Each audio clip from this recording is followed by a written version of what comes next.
pessoal, tudo jóia? Hoje quero discorrer um pouco sobre a peça Antígona de Sófocles. A peça compõe a trilogia tebana ao lado de Édipo Rei e Édipo em Colono. Embora as peças sejam relacionadas, elas podem ser lidas separadamente, sem problemas. A peça Antígona é uma tragédia baseada na mitologia grega. As tragédias gregas têm uma natureza pedagógica.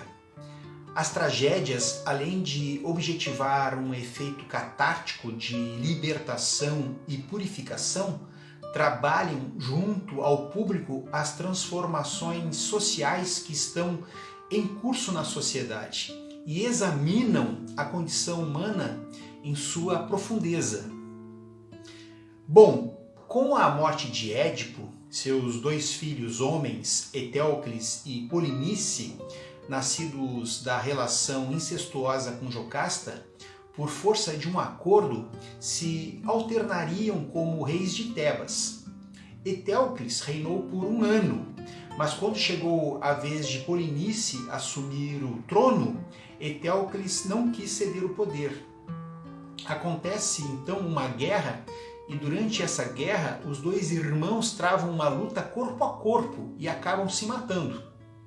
A morte dos irmãos seria uma confirmação de uma maldição lançada pelo pai, Édipo, por estes lhe terem virado as costas. Com a morte dos irmãos, quem assume o poder é Creonte, irmão de Jocasta e, portanto, tio desses irmãos. Nota-se que, pelo regime patriarcal vigente, o trono, ao invés de ser ocupado por uma das irmãs dos mortos, Antígona ou Ismênia, é assumido por Creonte, o tio. Creonte, após conquistar o trono, garante todas as honras fúnebres para Etéocles e baixa um decreto impedindo que Polinice receba o mesmo tratamento, já que era considerado um inimigo.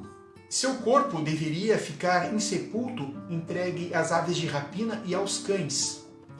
Antígona, uma das irmãs de Polinice, não se conforma com essa decisão e procura sua irmã Ismênia para se queixar do decreto e também conseguir apoio dela. No entanto, Ismênia não quer desrespeitar as leis de Tebas e ainda adverte Antígona que elas eram mulheres e não podiam lutar contra os homens. Aqui se vê a condição da mulher na Grécia Antiga e Antígona acaba representando uma voz que se opõe a essa condição de muita dificuldade da mulher em uma sociedade patriarcal. Ela resolve enfrentar então Creonte. Creonte representa o que é a ordem, o que é a tradição. Já Antígona expressa a novidade, o inédito. Antígona seria uma virada, seria um exemplo de como a mulher deve se manifestar diante do que era naturalizado na Grécia no tempo de Sófocles. Ela também, a Antígona, representa o amor fraternal. É bom lembrar que a ausência de sepultamento do corpo em muitas sociedades antigas era uma punição extremamente severa, porque as pessoas acreditavam que era uma punição eterna também para a alma. O leitor ou espectador da peça, em uma perspectiva jurídica, pode talvez se encontrar em um dilema. As razões de Antígona são convincentes, sensibilizadoras, justificáveis e merecedoras de toda atenção, mas talvez também seja interessante analisar que houve um motivo para Creonte baixar seu decreto e exigir o seu cumprimento. Afinal, Creonte governava um estado e Polinice atacou a cidade ao lado de inimigos. Seguindo, Creonte fica sabendo, através de um guarda, que o corpo de Polinice, que havia sido deixado se decompondo ao ar livre, tinha sido coberto de pó. Esse guarda é severamente repreendido por ter deixado isso acontecer e se esforça para esclarecer os fatos. O guarda, com alguns companheiros, vai novamente vigiar o corpo e então, depois de um vento forte que descobre o corpo de Polinice, Antígona aparece para recobri-lo novamente de pó e cumprir alguns rituais em homenagem ao seu irmão. Antígona é levada até Creonte. Ela não nega que desrespeitou o decreto que proibia o sepultamento de Polinice. É travado um diálogo entre Antígona e Creonte, onde fica claro que Antígona defende o direito natural contra o direito positivo efetivado por Creonte. Antígona, para justificar sua ação, realça as leis não escritas, eternas, divinas, que não são temporais, que são sempre vivas e que não sabe nem quando surgiram. Dessas leis não escritas nascem o direito à dignidade, o direito de ir e vir, o direito à liberdade de pensamento e outros direitos. O decreto de Creonte representa o direito positivo, o direito dos homens, que é temporal e volátil. Antígona ainda desafia Creonte e sugere que ele é um tirano. Creonte determina que Antígona seja presa em uma caverna. Hemon, filho de Creonte e noivo de Antígona, procura o pai e cuidadosamente tenta fazê-lo mudar de ideia, mas seus esforços são em vão. Depois Tiresias, um profeta, adverte que o mau cheiro do corpo de Polinice estava atrapalhando os rituais sagrados. Bom, sem falar que um corpo não sepultado é uma questão de saúde pública. Tiresias fala ainda para Creonte: arrogância atrai a loucura. Detente ante o morto.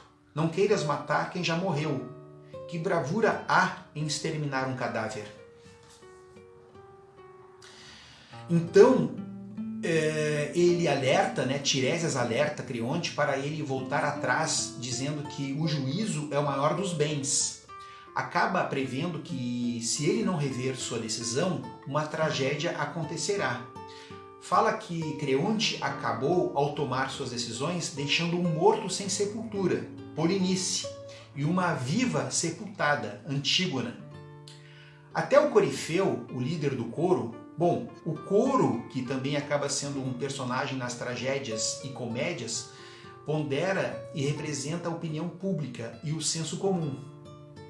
Como eu estava dizendo, o Corifeu recomenda prudência para Creonte. Ele diz que Creonte deveria enterrar Polinice e libertar Antígona. Logo aparece um mensageiro e conta para o Corifeu e para a esposa de Creonte que Hemon, o filho dela com Creonte, havia se suicidado. Disse que havia acompanhado Creonte até o local onde estava o corpo de Polinice, que também haviam enterrado o corpo com os devidos cerimoniais e depois se dirigiram ao local onde estava presa Antígona e lá encontraram ela enforcada com um lenço, com Hemon abraçado ao seu corpo. Creonte, ao ver essa cena, se aproximou do filho, mas este o afastou, lhe cuspindo no rosto. Ele então puxou uma espada e tentou golpear o pai, que desviou o corpo e fugiu. Então, Hemon também se suicidou usando essa espada. Depois, Creonte descobriu que a esposa, ao saber da morte do filho, também havia se matado. Creonte parece reconhecer tarde demais o seu erro. Aqui penso que temos uma mensagem importante. Decidir pelo certo quando é tarde demais acontece com frequência. É péssimo constatarmos que atingimos o ponto em que não há mais retorno. Chega a ser agonizante. O que podemos fazer para melhorar nossa percepção de que estamos indo por um caminho errado e corrigirmos a rota e assim sermos mais flexíveis quando as circunstâncias exigirem. Fica o convite à reflexão. Bom, espero que tenha sido proveitoso, muito obrigado e até a próxima.